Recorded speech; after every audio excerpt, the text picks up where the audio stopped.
Hey everyone, welcome back. We're going to be doing a very requested video today, and that is care on goats. Remember, you can vote for a requested video on my Facebook page at facebook.com/MJHappyTales. And if there isn't one there that you want to see done, you can always submit a request. I'm Megan with Happy Tales Pet Care, and I'm a professional pet expert and nutrition consultant. My goal is to educate people about animals and help pet owners provide the best care to their beloved pets. See a pet in my video you like? Let me know, and I will feature that pet in more videos. There are many different breeds of goats. However, caring for them is all pretty much the same. If you have pygmy or dwarf goats, then you will need a shorter fence, and smaller goats will eat less. If you are getting goats as pets, I recommend either pygmy goats or Nigerian dwarfs. Many people are familiar with pygmy goats. However, my goats are actually not pygmy goats. They are Nigerian dwarfs. This is Buttercup, and Buttercup is a full-grown Nigerian dwarf. The biggest difference between pygmy goats and Nigerian dwarfs is that they are different breeds. Pygmy goats were actually bred to be meat goats. Nigerian dwarfs are bred for their milk. So a pygmy is a little bit bulkier, but they're about the same height. And they make great pets as well. Goats live between 12 to 14 years. Goats are not inside pets. I have seen a few people making claims on the internet that they did litter box train their goat. However, I have yet to believe that. Animals that can be litter box trained or house trained have to kind of already be inclined to practice that behavior. And this basically means that in nature they would have to not want to go to the restroom in certain places. So a dog wouldn't want to go in their den. Pigs actually want a nice clean place to lay down. Even alpacas will go only in one spot. However, goats will pretty much just go wherever they're standing, so it's not a natural behavior for them to be litter box trained. You will want to have a really good sized yard for your goats to play in and run around in. Be aware that goats will eat everything. So if you want to have a really nice lawn and really pretty flower beds, make sure that the area for your goat is completely separated so that they can't get into all of that. You'll also want to provide a lot of stuff for your goats to climb on, because as you can see, goats love climbing. However, don't put whatever you have for them to climb on right next to the fence, because they'll be able to climb up on it and jump right over the fence very easily. And dwarf and pygmy goats actually only need a 4-foot fence, so it doesn't have to be anything too high. If you have bigger goats, of course, you will need to have a much higher fence, because goats are really good jumpers. When you're picking out fencing material, make sure that you don't use anything that the goat can actually get its head through, because it will put its head through that and possibly break its neck if it gets caught in there. So make sure you don't use anything that they can get their head through.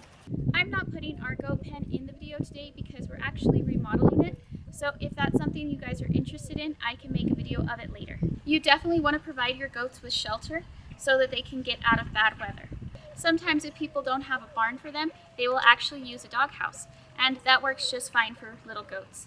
You'll also want to provide lots of shade during the summer so that the goats can cool off.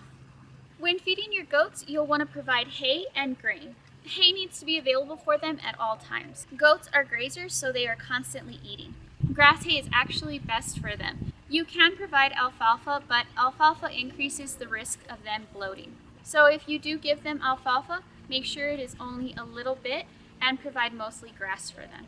Your goats will also benefit from having grain. It's easy to get grain for goats at any feed store. Just remember to get the grain that is meant for goats. And your goats will also benefit from a mineral block. And make sure to provide fresh, clean drinking water at all times. And if you do have small goats, it's important to make sure that your goats can reach the water trough, even if the water gets low. So when choosing a goat as a pet, you want to make sure to either get females or wethers, or you could get a female and a wether. You have to always get at least 2, because goats are extremely social. They're herd animals, so they want to be with other goats. A goat would get very depressed if it was by himself. So a wether is a male goat that has been neutered so that he cannot have babies. Shiva here is a wether.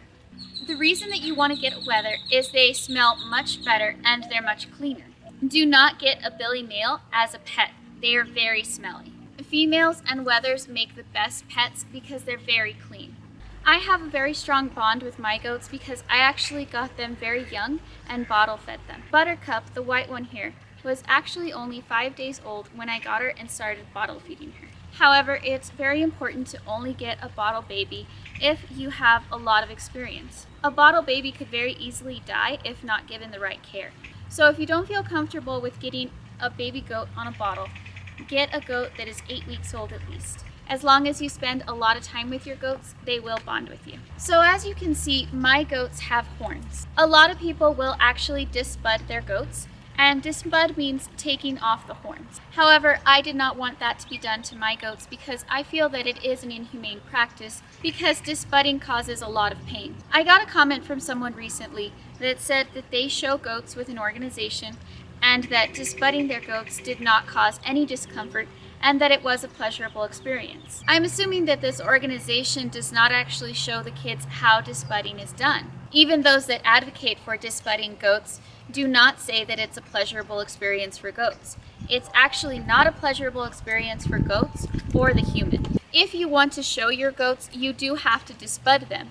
Otherwise, you would be disqualified. And that is one of the main reasons that I do not show my goats, even though they are of show quality and their parents were ribbon winners. There are 3 main ways that disbudding is done.